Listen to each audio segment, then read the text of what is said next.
आज हम हिंदी के वाक्यों में कारक और उनके चिन्हों को पहचानने की कोशिश करेंगे। सबसे पहले कारक होते हैं इसमें 8। पहला है कर्ता कारक, इसका चिन्ह होता है ने। कभी कभी ये ने नहीं दिया होता है और इसका अर्थ है काम करने वाला, यानी कर्ता अंग्रेजी में क्या कहते हैं इसे, सब्जेक्ट। दूसरा होता है कर्म, इसका चिन्ह होता है को, कर्म को, और जिस पर काम का प्रभाव पड़ता है उसे कर्म कहते हैं, अंग्रेजी में ये ऑब्जेक्ट होता है। तीसरा होता है करण, ये करण कोई साधन होता है जिससे कर्ता कोई काम करता है, जिसके द्वारा कर्ता काम करता है उसे हम करण कारक कहते हैं। संप्रदान, अगला है संप्रदान। संप्रदान के लिए, यानी जिसके लिए कोई क्रिया की जाती है उसे हम संप्रदान कारक कहते हैं, और इसमें कारक चिन्ह के लिए या को प्रयोग किया जाता है। जैसे कि एक उदाहरण लें हम, मैं तुम्हारा इंतजार कर रहा हूं। इसका मतलब मैं किसके लिए काम कर रहा हूं, तुम्हारे लिए, यानी इंतजार किसके लिए कर रहा हूं, तुम्हारे लिए, तो यहां संप्रदान कारक लगेगा। अपादान, अपादान वो कारक होता है जो जिस चीज से हम दूर जाते हैं, जिस चीज से बाकी में कोई चीज दूर जाती है, अलग होने पर होता है, तो उसे हम अपादान कारक कहते हैं, जिससे अलग हो, अर्थ में आता है जिससे अलग हो। अगला है संबंध। संबंध का कारक चिन्ह है काके की, रारेरी या नानेनी। ये अन्य पदों से संबंध को दर्शाता है, इसलिए इसे हम संबंध कारक कहते हैं। इससे अगला वाला है अधिकरण। अधिकरण का कारक चिन्ह है मैं, पे, पर, यानी क्रिया का जो आधार होता है उसे हम अधिकरण कारक कहते हैं।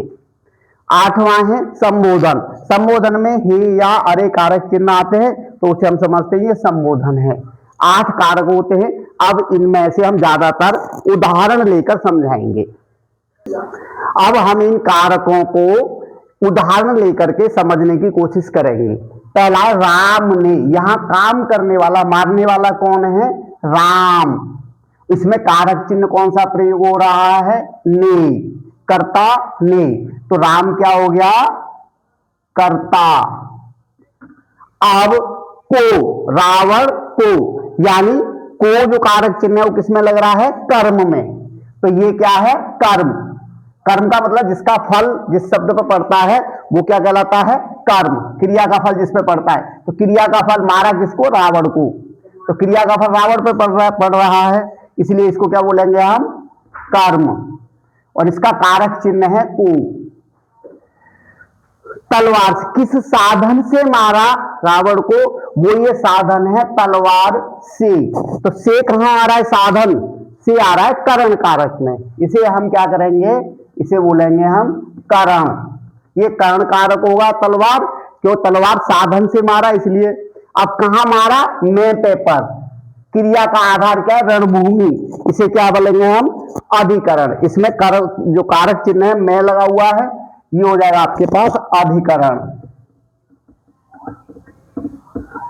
अधिकरण मारा क्रिया है, तो इस क्रिया को हम अभी बता नहीं रहे, क्रिया को बाद में देखेंगे। हमने इस वाक्य में कुछ शब्दों को पहचाना है कौन सा कारक है, उन कारक के बाद अगला उदाहरण लेते हैं। इसमें हम दूसरे अन्य जो कारक बचे हुए हैं, 1 2 3 4 4 कारक इसमें आगे, अन्य जो कारक आते हैं उसमें हम समझाएंगे आगे। अगला वाला है वह पेड़ से गिर गया, गिर गया। वह तो करता है, यानी गिरने का काम कौन कर रहा है, वह, इसलिए इसको तो हम कर्ता कहेंगे। यहां ने का लोप है, इसमें जो कारक चिन्ह है वो दिखाई नहीं दे रहा, लेकिन हमें समझ में आ रहा है ये काम करने वाला है, वह पेड़ से गिरने वाला कौन है, वह।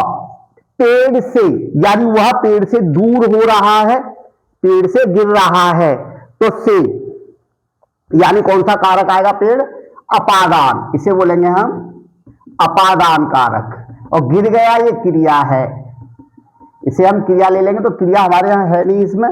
अगला वाक्य देखते हैं, अगला वाक्य देखते हैं। यह राम का घर है, यह राम का घर है।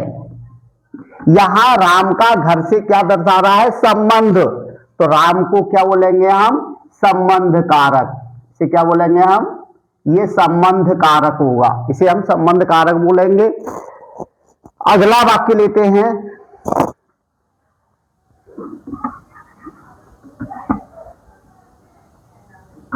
अगला वाक्य लेते हैं। राम घर में पढ़ रहा है। राम घर में पढ़ रहा है। तो मैं पे पर यानी घर, राम तो करता हो गया, ये तो करता है, लेकिन घर में, घर के अंदर पढ़ रहा है तो क्रिया का आधार घर हो गया, तो इसे हम अधिकरण बोलेंगे। क्या बोलेंगे इसको? अधिकरण कारक। ये अधिकरण कारक होगा।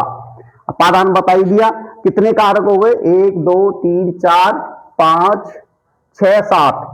संबोधन में हे अरे आता